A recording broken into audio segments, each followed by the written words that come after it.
आपने पुतिन को टीवी पर कई बार देखा होगा। व्लादिमीर पुतिन के बहुत सारे वीडियोस भी देखे होंगे, लेकिन पुतिन की वॉकिंग स्टाइल यानी कि उनके चलने की शैली में पुतिन की जिंदगी का एक बहुत बड़ा रहस्य छिपा हुआ है। क्या है आखिर ये राज और क्यों तीन देशों के न्यूरोसाइंटिस्ट ने पुतिन पर रिसर्च की? देखिए हमारी स्पेशल रिपोर्ट।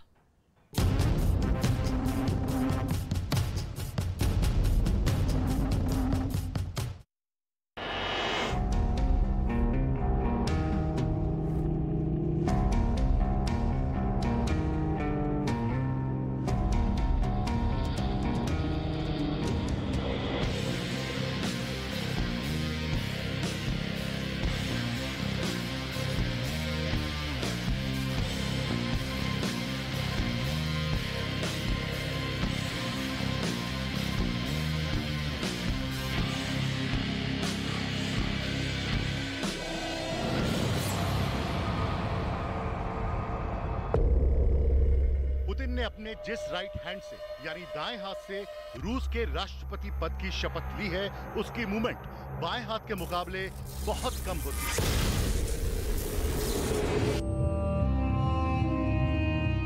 ये देखकर और जानकर आपको हैरानी होगी कि दुनिया के 3 देशों के वैज्ञानिक पुतिन के राइट हैंड यानी दाएं हाथ पर रिसर्च कर चुके हैं।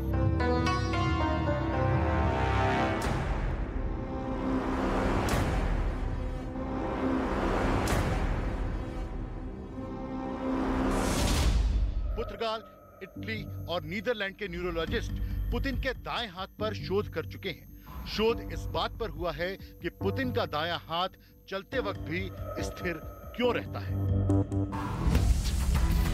एक बार फिर तस्वीरों को देखिए।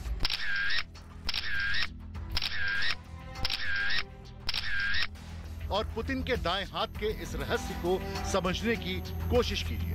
पुतिन का लेफ्ट आर्म यानी बायां हाथ बहुत तेजी से स्विंग होता है, लेकिन पुतिन का दायां हाथ एकदम स्थिर रहता है। पुतिन की सैकड़ों तस्वीरें इस बात की पुष्टि करती हैं कि पुतिन की चाल में कोई बड़ा रहस्य छुपा हुआ है। पुतिन की वॉकिंग स्टाइल कुछ इस तरह है। पुतिन का दायां कंधा झुका होता है, पुतिन का बायां हाथ स्विंग होता है और बाएं पैर से पुतिन बहुत तेज चाल चलते हैं।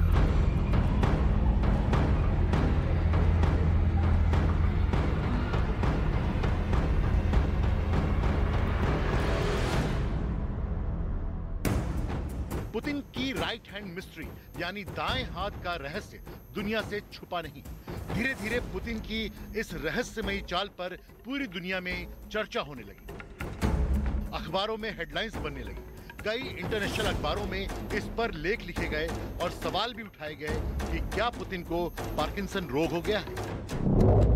दरअसल पार्किंसन रोग में शरीर के कुछ हिस्सों में कंपन शुरू हो जाता है और फिर मूवमेंट कम हो जाती है। लेकिन पुतिन जैसे मैचो लीडर को, जिनको दुनिया के सबसे फिट नेताओं में गिना जाता है, क्या पार्किंसन रोग से पीड़ित हो सकते हैं? ये सवाल भी लोगों के मन में उठे। पुतिन मार्शल आर्ट और जूडो कराटे में ब्लैक बेल्ट। पुतिन शेर का शिकार करते हैं। पुतिन स्कूबा डाइविंग करते हैं। पुतिन घोड़े की सवारी करते हैं। पुतिन के अंदर ऐसा जज्बा है कि पुतिन शीर्ष पदों पर रहते हुए अमेरिका के 5 राष्ट्रपति आए और चले गए, लेकिन पुतिन पर कोई दबाव नहीं डाल सकते।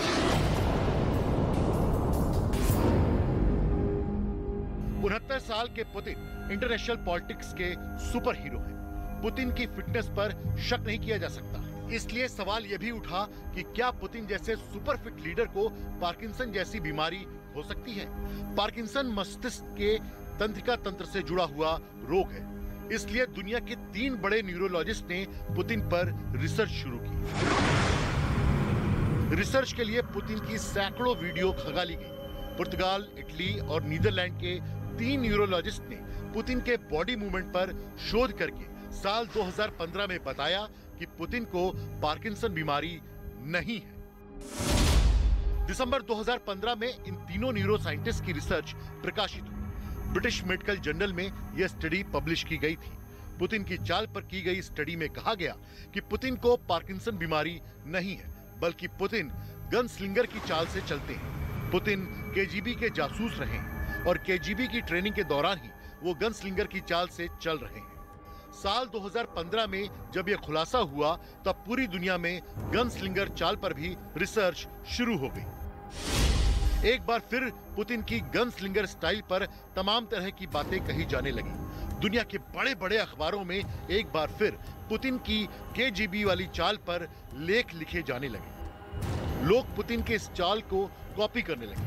पुतिन का केजीबी वाला वॉकिंग स्टाइल एक नया फैशन सिंबल बन गया। लेकिन आखिर गनस्लिंगर चाल है क्या? पुतिन केजीबी में जासूस थे और बतौर जासूस पुतिन अपने दाएं हाथ के पास बंदूक रखते थे। दुश्मन से बचने के लिए उनका दायां हाथ हमेशा अलर्ट होता था। गन दाएं हाथ में लेकर ही पुतिन निशाना साधते थे। यही वजह है कि उनका दायां हाथ बाएं हाथ के मुकाबले बहुत कम स्विंग करता है। दाएं हाथ की मूवमेंट अलर्ट मोड में होने की वजह से बहुत कम रहती है। सेना, पुलिस और इंटेलिजेंस के ऑफिशियल्स को जब वेपन ट्रेनिंग दी जाती है तो उन्हें इस बात की भी ट्रेनिंग दी जाती है कि उन्हें अपने बॉडी मूवमेंट को कैसा रखना है। रशिया के राष्ट्रपति व्लादिमीर पुतिन के व्यक्तित्व में ये नोटिस किया गया है कि जब वो वॉक करते हैं तो अपने दाएं हाथ के मूवमेंट को नहीं करते हैं। सारी जो स्विंगिंग है वो बाएं हाथ की ही होती है।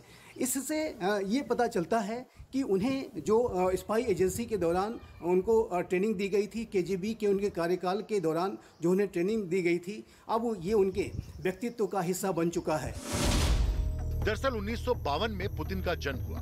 पुतिन के पिता केजीबी के जासूस थे। 1975 में पुतिन ने केजीबी सर्विस ज्वाइन की। 23 साल की उम्र में ही पुतिन ने केजीबी ज्वाइन की। 10 सालों से ज्यादा पुतिन केजीबी के जासूस के तौर पर काम करते रहे। इस दौरान पुतिन की बहादुरी के कई किस्से भी रूस में सुनाए जाते रहे। बर्लिन में जब वो एक जासूस के तौर पर काम कर रहे थे, रूस के कई राजनयिकों और अधिकारियों को बर्लिन के अंदर एक हिंसक भीड़ के द्वारा घेर लिया गया था। लेकिन पुतिन ने बहुत चालाकी से यह झूठ बोलकर कि उनके पास खतरनाक हथियार है, भीड़ को बैरंग लौटने पर मजबूर कर दिया था। यहीं से पुतिन का नाम पहली बार दुनिया में सुर्खियां बटोरने लगा। पुतिन रूस के राष्ट्रपति बन गए, लेकिन हथियारों से खेलने का उनका शौक नहीं गया। क्लाशनकोव स्नाइपर राइफल से निशाना लगाते हुए ये तस्वीर देखिए। ये सब पुतिन के वो शौक हैं जो पुतिन की पर्सनालिटी को दूसरे राजनेताओं से बेहद अलग बनाते हैं।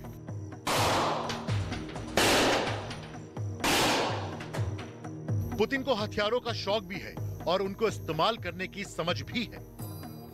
दाएं हाथ का मूवमेंट कम होगा तो उससे जो वॉकिंग की जो गति है उसमें भी असर पड़ता है, उसमें भी तीव्रता आती है।